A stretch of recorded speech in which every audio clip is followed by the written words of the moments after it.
جو نماز نہیں پڑھتا بے نمازی کے لیے عذاب کون کون سے؟ فرمایا دنیا میں اس کو 3 عذاب ملیں گے۔ پہلا عذاب اس کی روزی میں سے برکت اٹھا لی جائے گی۔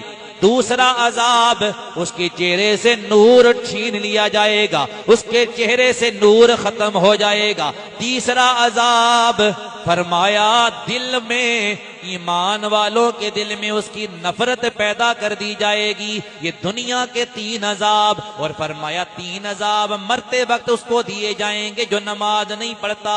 بے نمازی کو موت کے وقت 3 عذاب میں مبتلا کیا جائے گا۔ پہلا عذاب مرتے وقت اس کی روح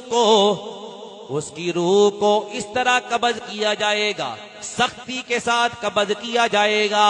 اور دوسرا عذاب فرمایا اس کو پیاسا مارا جائے گا، موت آئے گی، بے شک جتنا پانی بھی کیوں نہ پی لے، جب مرے گا تو پیاسا مرے گا۔ اور تیسرا عذاب مرتے وقت یہ ہوگا کہ اللہ تبارک و تعالی اس سے ناراض ہوگا، فرشتے ڈرانی شکل میں اس کے پاس آئیں گے اور اس ڈرانے والی شکل میں آئیں گے۔